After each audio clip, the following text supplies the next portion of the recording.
The research station drifted at the edge of Thrick's space, where light from the nearest star came thin and cold. It was built to be quiet. It was built to be forgotten. Long curved halls followed the shape of the station's ring, and the walls hummed with hive signal nodes that whispered constantly to one another. Every Thrix on board felt those whispers, except one. Princess Ilyara stood alone at a wide window, her thin hands resting on the glass. Outside, stars moved slowly as the station rotated. She watched them because they did not judge her. The stars did not care that she could not hear the hive. They did not care that her thoughts were her own. Behind her, attendants spoke in careful tones. They never used her name unless required. They called her the subject, the patient, or sometimes nothing at all. Their bodies moved in perfect rhythm, guided by signals she could not feel. To them, silence surrounded her like a sickness. Ilyara had been born different. Where other Thrix children joined the hive within days of birth, her mind stayed closed. Doctors said her neural crest was damaged. Priests said she was unfinished. The High Council said she was dangerous. A princess who could not hear her people was a problem they did not know how to solve, so they sent her here. The station was called a sanctuary, but it was a cage made of soft words. Ilyara was studied, tested, adjusted, and repaired again and again. Machines were pressed against her skull. Signals were forced into her nerves. Nothing worked. The hive never answered her. Still, she endured. She learned to read expressions instead of signals. She learned patience. She learned how to be very still so no one would remember she was there. On the day everything changed, the hive screamed. Ilyara did not hear it, but she saw it. Attendants froze mid-step. Scientists collapsed as one. Lights flickered red. The floor shuddered. An alarm blared, sharp and loud enough that even she felt it in her bones. Pirates. The Thrix Dominion had enemies and the station was lightly guarded. Defense drones activated, but they were hive-linked. When the first blast struck the outer ring, the signal network stuttered. When the second hit, it died completely. The attendants fell to the floor, their minds lost without guidance. Doors locked half open. Gravity dipped and surged. Smoke rolled through the hall. Ilyara stood alone in the chaos, heart racing, mind clear. She ran. Her feet slipped on the smooth floor as another explosion rocked the station. She did not know where the escape pods were. No one had ever bothered to show her. She followed signs meant for workers, ducking under fallen beams and stepping around bodies that did not move. A blast tore through the wall ahead and the pressure waved through her back. She hit the floor hard, pain flashing through her side. Something warm spread along her leg. She tried to stand and failed. She lay there staring at the ceiling, waiting for the end. That was when the human arrived. Evan Cross had not planned to be in Thrick's space. Plans were for people with better ships and better luck. His freighter, patched together from 3 different models and held by stubbornness and hope, had dropped out of jump early. Warning lights screamed. Power dipped. He had followed the only beacon nearby, a research station. As he approached, he saw the flashes of weapons fire. Pirate vessels clung to the station like parasites. Evan swore under his breath. He should leave, he knew that. His ship was not a fighter, he was not a hero. But he saw escape pods launching in random directions. He saw none coming from the inner ring. "Damn it," he muttered. He cut power to non-essential systems and switched to manual control. His ship did not rely on hive tech or neural links. Humans never trusted systems that thought for them. Evan guided the freighter through debris with his own hands, eyes fixed on a breach in the hull. Inside the station, the air was thin and sharp with smoke. Evan sealed his suit and moved forward with a flashlight and a handheld cutter. The corridors were dark, doors stuck half open. Bodies lay where they had fallen. He stepped carefully, calling out in basic trade language. "Anyone alive? I'm here to help." No answer. Then he saw her. She lay against the wall, one leg bent wrong, blood dark against pale skin. Her eyes were open, watching him without fear, only surprise. Her clothing marked her as important, though it was torn and burned at the edges. Evan froze for half a second. Thricks were rare sights outside their territory, and this one looked fragile. He lowered his cutter slowly and raised his free hand. "Easy," he said, though he knew she might not understand. "I'm not here to hurt you." Ilyara watched him in silence. He moved differently from Thrix. There was no shared rhythm, no echo of thought. His mind was closed to her in a way that felt strange but calm. He was alone like her. He knelt beside her, eyes scanning her injuries. "You're hurt, can you move?" She shook her head once. "Okay," he said, "that's okay, we'll figure it out." He worked quickly, tearing strips from his sleeve to press against the wound. His hands were warm. His touch was careful, not clinical. No one had touched her like that before. The station shook again. Evan looked down the corridor. "We don't have much time." He lifted her gently. She gasped, pain flashing, but she did not pull away. He adjusted his grip until she was supported against his chest, her head resting against his shoulder. She could hear his heart beating, fast and steady. They moved through the station together, Evan choosing paths that avoided collapsed sections and open vacuum. He did not hesitate when signs stopped making sense. He trusted his instincts. At one point, pirates appeared at the far end of a corridor. Evan turned without a word and ducked into a maintenance shaft. He sealed it behind them and waited, holding his breath. Ilyara felt his muscles tense, ready to fight if needed. The pirates passed. They reached his ship with seconds to spare. As the freighter pulled away, the station erupted in fire behind them. Evan strapped Ilyara into a crash seat and sealed the hatch. Only when they were safely in jump did he sit back, exhausted. He looked at her again, really looked this time. Her eyes were bright despite the pain, curious, not empty. "You're going to be okay," he said softly. Ilyara did not know his words, but she understood the meaning. For the first time since her exile, someone had chosen her without hesitation. And far behind them, in the ruins of the station, the Thrix Dominion began to realize that the princess they had hidden away was gone. The ship moved through open space in silence, its engines humming low and steady. Evan Cross sat in the pilot's seat, eyes forward, hands resting lightly on the controls. He had patched the worst damage, set a safe course, and sent a quiet distress ping toward human trade lanes. Now there was nothing to do but wait and watch the readings. Behind him, Princess Ilyara lay on a narrow medical bed. The ship's automed system was simple, made for humans, but it worked well enough. A clean wrap held her injured leg in place, and a soft brace kept it steady. Pain medicine flowed in careful doses. She was awake, her eyes following the slow movement of lights along the ceiling. She listened to the ship. It did not speak to her mind like Thrix vessels did, but it made honest sounds.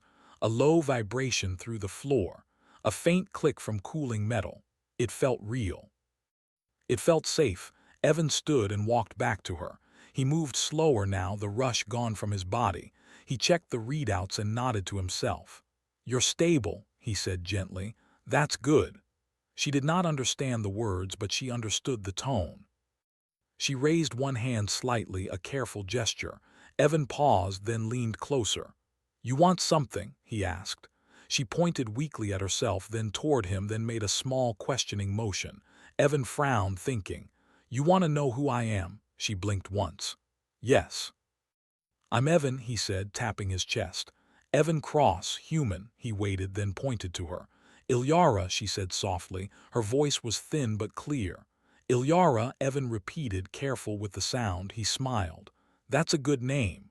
Her mouth curved just slightly. It was the first smile she had made in a very long time. Time passed slowly after that.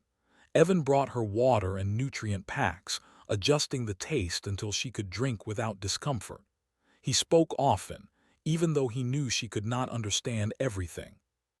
He explained what he was doing, where they were going, what the lights meant. Humans talked when nervous. It helped him feel less alone. Ilyara listened. Even without full understanding, she learned his rhythms. His voice rose when he joked to himself. It softened when he checked her injuries. He never spoke down to her. He never ignored her presence. She noticed that he never once asked why she was alone on the station. When the ship exited jump space near a quiet system, alarms chimed softly. Evan stiffened. Sensors showed multiple signals at the edge of detection range. Thrick's ships. They found us faster than I hoped, he muttered. Ilyara felt a familiar cold settle in her chest. The hive would want her back. Not because they loved her, but because she was theirs. Property. A mistake they wanted hidden again. Evan changed course, diverting power to shields. His ship was not built for combat, but it was hard to lock onto. He sent out a wideband message in basic trade code, repeating an old phrase few species still honored. Civilian vessel requesting sanctuary under free space law, non-combatant aboard. There was no immediate response. The first Thrick's ship moved closer. Its presence pressed against Ilyara's senses like a distant echo she could never reach. She closed her eyes, steadying herself. Evan glanced back at her. "Hey, it's okay. I won't let them take you." She opened her eyes, surprised. He could not know what she was thinking, yet his words touched something deep. The Thrick's hail came through moments later, cold and formal. Evan rooted it to audio only. A flat voice filled the cockpit, speaking in trade language with sharp precision. "Human vessel, you are in possession of Thrick's royal property. Return the asset immediately." Evan's jaw tightened. "She's not property." "Your opinion is irrelevant," the voice replied. "The individual designated Ilyara is defective and belongs to the Dominion." Ilyara flinched at the word, even though she had heard it all her life. Evan leaned forward. "She's injured. She was abandoned. By human law, that gives her the right to choose sanctuary." There was a pause. The Thricks did not like pauses. "Human law does not apply," the voice said. "Compliance is mandatory." Evan cut the channel before they could continue. He exhaled slowly, hands shaking just a little. "Okay," he said to himself. "Okay, think." He rerouted power again, sending a tight beam message toward the nearest human outpost. It would take time to reach them. Time he might not have. Ilyara shifted on the bed, pain flaring. She forced herself upright slightly, catching Evan's attention. "No," he said quickly, moving to support her. "You need to rest." She touched his arm. Her grip was weak but firm enough to stop him. She looked at him, eyes steady, and spoke in broken trade language, words learned long ago in secret. "They will not stop," she said slowly. "I am symbol. If I return, nothing changes." Evan swallowed. "And if you do, they will hunt," she replied. "You, your people." He was quiet for a moment, then he nodded once. "Yeah, that sounds about right." He helped her lie back down, adjusting the supports. "Then we do this the human way." She tilted her head, questioning. "We choose," he said simply. The Thrick's ships moved closer, forming a loose net. Evan did not fire. He did not threaten. He waited. A second message arrived, this one on an old diplomatic channel. "The High Council itself."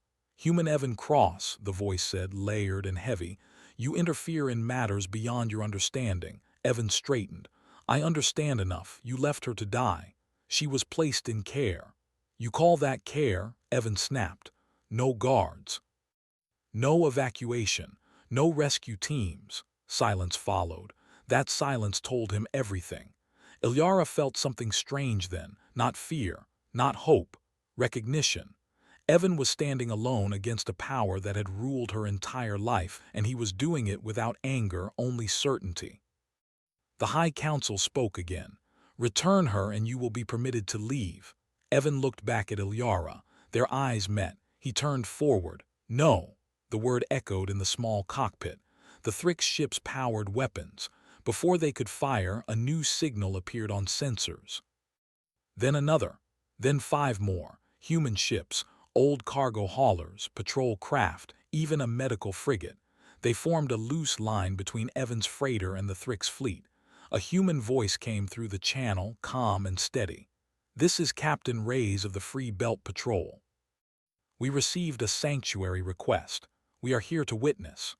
The Thrix did not like witnesses even more than they disliked humans. Arguments followed. Legal terms older than empires were spoken aloud. Rights that many species had forgotten were named again. The Thrix found themselves forced to pause, forced to justify. During the standoff, Evan stayed with Ilyara. He explained what was happening as simply as he could. She listened, absorbing every word. "You risk much," she said quietly. He shrugged. "So did you. You survived them." She studied him, then spoke words that carried deep meaning in her culture.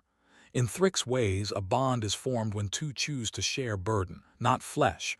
Duty. Evan blinked. "You mean like partners?" "Yes," she said. "If chosen freely, it cannot be broken by counsel or law." He leaned back, thinking hard. He understood now why the Thrix feared her, why they feared humans. Choice was dangerous to those who ruled by design. "Ilyara," he said slowly, "I don't know what happens next, but if you want, I won't leave you alone again." She looked at him, truly looked, and nodded. Outside, the human ships held their line. Inside the freighter, a quiet promise was made. And across the void, the Thrix Dominion felt something new and unsettling spread through the hive. Doubt. The standoff did not end with weapons fire. It ended with waiting, and waiting was something the Thrix hated. Human ships stayed in position for hours. They did not advance. They did not retreat. They simply remained, silent and steady, like stones in a river. Messages flowed back and forth, slow and careful. Old laws were spoken again, laws written before hive minds, before empires, before perfection became more important than survival. Inside Evan's freighter, time felt different. Ilyara sat upright now, supported by straps and cushions. Her legs still hurt, but the pain was controlled. She could see the stars again through the small viewport.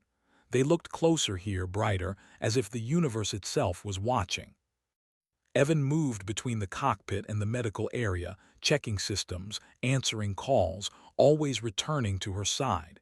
He no longer tried to fill the silence with words. The silence between them was comfortable. "You could still leave," Ilyara said softly after a long while. "They would allow it without me." Evan shook his head. "That wouldn't sit right." "In Thrix thinking," she continued, choosing her words carefully, "rightness is measured by harmony. You are creating disorder." He smiled a little. "Yeah, humans are good at that." Another message came in, this one not from the Thrix fleet but from deeper within their territory. The High Council again. The tone had changed. It was no longer cold. It was cautious. "The individual Ilyara has become a destabilizing factor," the voice said. "Her existence outside the hive risks ideological spread." Evan crossed his arms. "You mean people might start asking questions?" Silence. Ilyara felt something stir in her chest. For the first time, the council was speaking about her not as a defect, but as a threat. That meant they feared her. That meant she mattered. "She will not return," the council said finally, "but her bond claim must be proven." Evan frowned. "Bond claim?" "In Thrix law," the voice explained, "a freely chosen burden bond between species is recognized if it is witnessed and affirmed." Ilyara's eyes widened slightly. She had not expected this. The council hated the old laws. They only used them when cornered. Evan looked at her. "They want us to make it official," she nodded once. "Yes." He took a slow breath. "Okay, then we do it clean." The human ships moved closer, forming a wide circle. Visual channels opened. Faces appeared on screens, human captains, medics, traders, all watching. Thrix observers joined as well, their expressions unreadable. Ilyara shifted forward, ignoring the ache in her leg. Evan stood beside her, not in front, not behind. "In Thrix tradition," Ilyara said, her voice steady despite everything, "a bond is declared by shared truth." She placed one hand over her chest. "I was born without the hive. I was hidden, studied, left behind. I survived not because of my people, but despite them." Murmurs spread across the channels. She turned her head toward Evan. "This human did not know who I was. He did not ask what I could give. He saw me hurt and chose to carry me anyway." Evan felt heat rise in his face but did not look away. "I choose him," Ilyara said clearly. "Not as owner, not as savior, as partner, as shared burden." Evan swallowed. Then he spoke, his voice rough but sure. "I don't claim her," he said. "I stand with her. Whatever comes of that, I take it too." For a moment nothing happened. Then across the Thrix fleet something fractured, not ships, not weapons, belief. Signals spiked and faltered. Thrix minds reached for the hive and found disagreement. Confusion spread like a crack through glass. The High Council spoke again, but the voice was no longer unified. "The bond is recognized." The words echoed. With that, the standoff ended. Thrix ships withdrew, slow and careful, as if afraid to move too fast. Human ships relaxed formation, though they stayed close. Inside the freighter, Evan let out a long breath he did not realize he had been holding. He laughed once, short and surprised. "Guess that's that," he said. Ilyara watched the stars again. They looked the same. Everything else felt different. They did not return to human space right away. There were procedures, meetings, medical checks. Ilyara was taken aboard the human medical frigate for proper treatment. The doctors spoke gently, explained everything, asked permission before touching her. It confused her at first. "You do not decide for me," she asked one of them. The doctor smiled. "No, that's your job." Her recovery was slow but steady. Her leg healed stronger than before, reinforced with support that did not try to change who she was. No one attempted to link her to a hive. No one called her defective. News spread faster than ships could travel. Across the galaxy, whispers followed the story. A princess who could not hear her people. A human who refused to give her back. A bond formed by choice, not design. Within the Thrix dominion, unrest grew. Others who felt wrong, silent, or different began to speak. The hive strained under questions it had never allowed. Evan and Ilyara stayed together through it all. They talked often now, using shared language, gestures, patience. They learned each other's habits. Evan learned when Ilyara needed quiet. Ilyara learned when Evan needed to move, to fix something, to feel useful. One night, as the ship drifted between stars, Ilyara stood beside Evan at the viewport. "In my culture," she said, "the future was decided before birth." He nodded. "Yeah, humans tried that once. Didn't work out." She considered that. "What happens now?" Evan thought for a long moment. "Now we keep going, we help where we can, we stay out of cages." She looked at him. "Together," he smiled. "Yeah, together." Far away, the Thrix dominion changed. Slowly, painfully. Not because it was conquered, but because it had been shown another way to exist. Humanity did not rule the stars. They did not fix everything. They did something far more dangerous. They proved that survival did not require perfection. Only choice. The years that followed were not loud. They were not filled with great battles or burning worlds. They were quieter and in many ways harder. Change always was. Evan's ship became a moving home again, but it was no longer just a salvage freighter drifting from job to job. People knew it now. Some greeted it with curiosity, others with fear, a few with open hope. Ilyara stood on her own legs most days. The injury had healed, though it would always ache in cold space. She accepted that. Humans did not try to erase scars. They treated them as reminders that someone had survived. She learned quickly, not just language but human habits, how they argued loudly and then shared food, how they questioned orders, how they laughed at danger not because it was funny but because fear did not get to decide everything. Evan watched her grow into herself in ways the Thrix had never allowed. She asked questions. She disagreed. She chose. Sometimes that choice brought trouble. In neutral systems, Thrix envoys appeared, always polite, always tense. They asked to speak with Ilyara alone. She always refused, not out of hatred but because she had learned something important. Silence was a choice too. The Dominion did not fall apart, but it cracked. Reports came in through traders and refugees. Thrix workers disconnecting voluntarily from the hive for short periods. scientists requesting permission to study independent thought instead of suppressing it, councils arguing instead of speaking as one. To the hive, this was chaos. To humanity, it was familiar. One day, a Thrix ship arrived without warning at a human station near the border. It did not power weapons. It did not demand entry. It waited. Ilyara felt it before anyone told her. Not through the hive, but through memory, the shape of the ship. The way it held position, tense and unsure. Evan stood beside her as the station authorities asked what to do. She should decide, one of them said simply, so she did. The meeting room was bright and open, filled with air that did not press into the mind. The Thrix envoy entered alone. No guards, no hive chorus, just one individual, his movements slightly off, like someone learning to walk without support. He bowed deeply. "Princess," he began, then hesitated. "Ilyara," she nodded once, "speak." "We are changing," he said carefully. "Some of us, not enough, not fast, but it has begun." Evan remained silent, arms crossed, presence steady.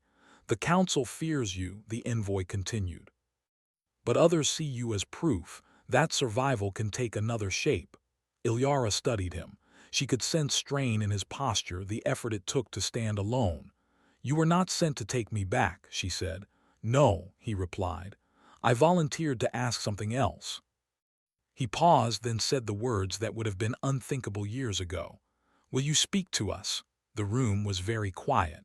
Ilyara felt the weight of it, the old anger, the old pain, the memory of cold halls and forced silence. She also remembered Evan lifting her from the floor, not knowing who she was, only that she mattered. "Yes," she said at last, "but not as your symbol, as myself." The envoy bowed again, lower this time. "That is acceptable." The broadcast that followed was not dramatic. Ilyara did not accuse, she did not beg. She told her story in simple terms, what it was like to be born without the hive, what it was like to be treated as broken, what it was like to be chosen anyway. Across the Dominion, reactions varied. Some turned away. Some listened in secret.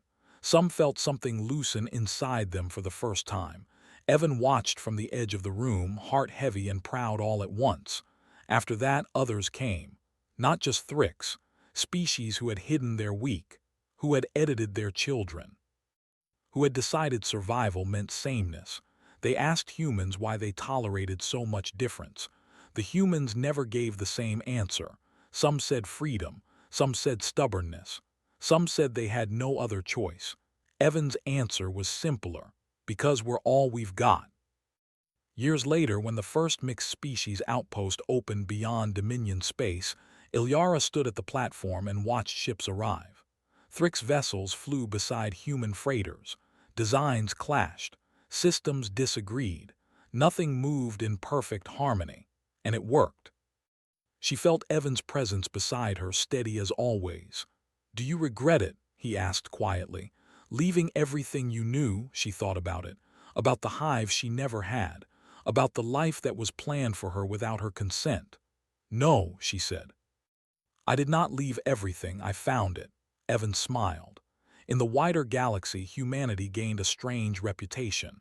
Not as warriors, not as rulers, but as the species that stood between perfection and survival, between control and choice. They did not save everyone. They did not fix every empire.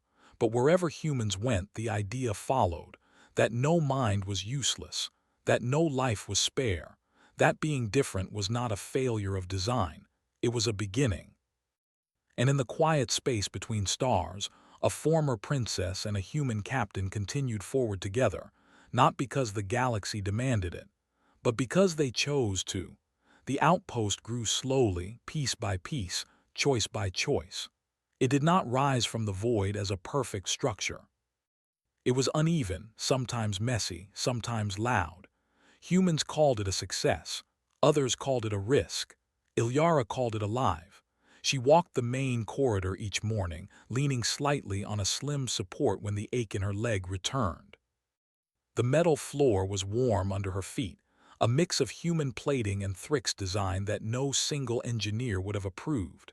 Children ran past her sometimes, human and non-human alike, laughing in different tones, different rhythms. No hive guided them. No signal corrected their steps. That was the point. Evan watched her from across the docking bay as he argued with a mechanic about an engine mount that refused to stay aligned. His hair was more gray now. Space did that to humans. It took time from them and gave it back as memory. "You're staring again," the mechanic said with a grin. Evan glanced away, just checking the station still standing. "It is," the mechanic replied, "mostly because of her." That was true in more ways than one.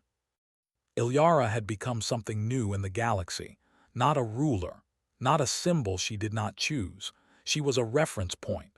When disputes rose between species, her name appeared in messages.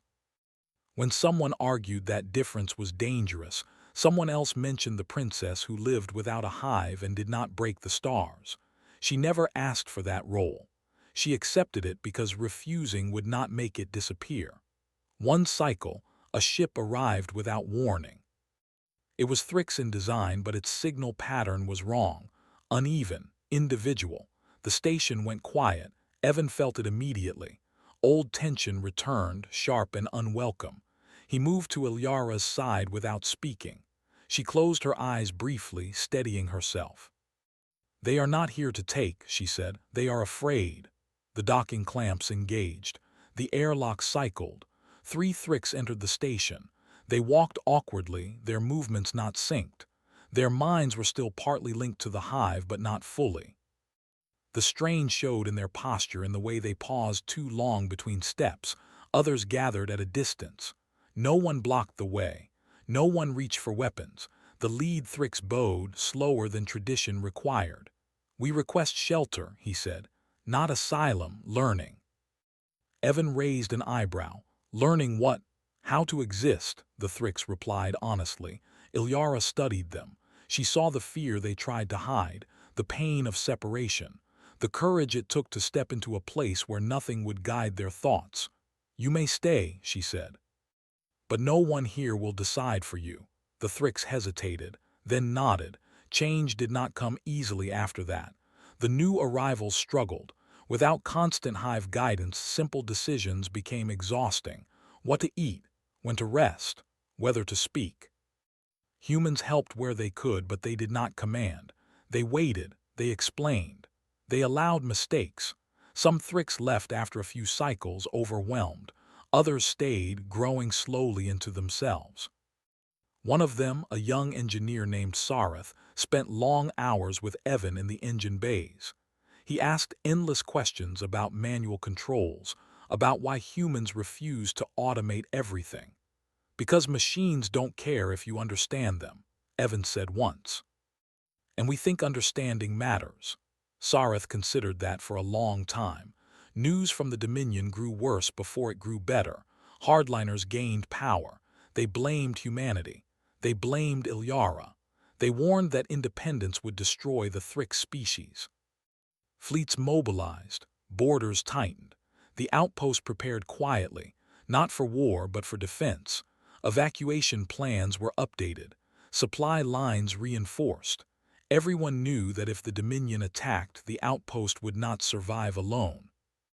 Ilyara stood before the gathered council of the station, a mixed group of species who had chosen to build something fragile together.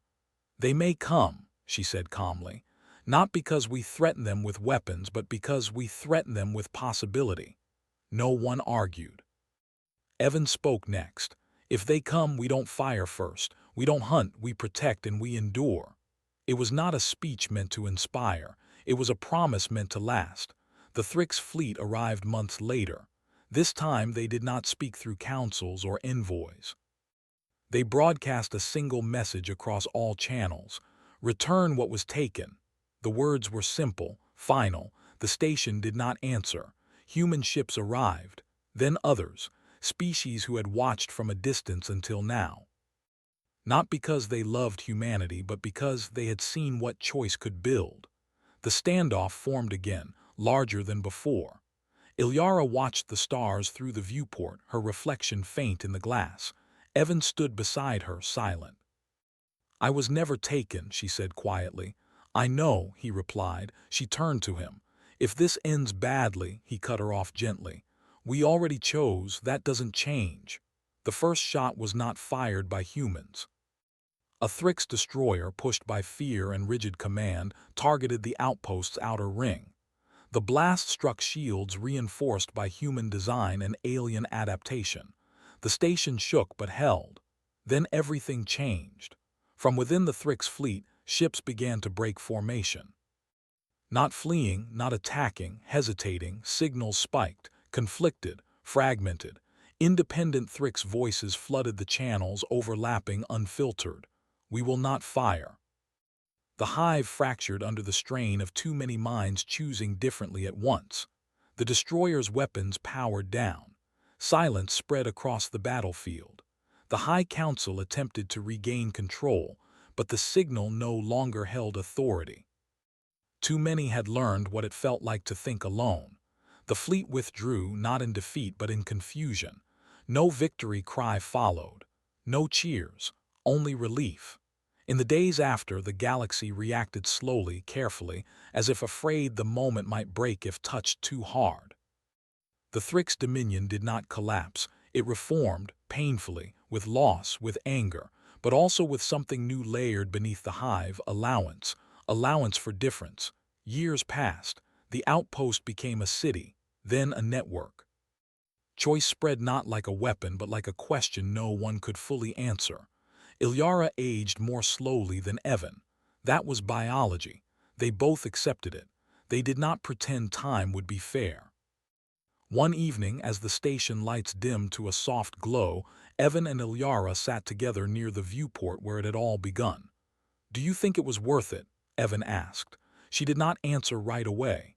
She watched a ship depart, engines flaring gently. "Yes," she said at last. "Because even if everything ended tomorrow, we proved something." "What's that?" "That survival does not belong to the perfect," she said. "It belongs to those who choose each other." Evan smiled, tired and content. Outside, the stars did not change. But the way the galaxy looked at them had.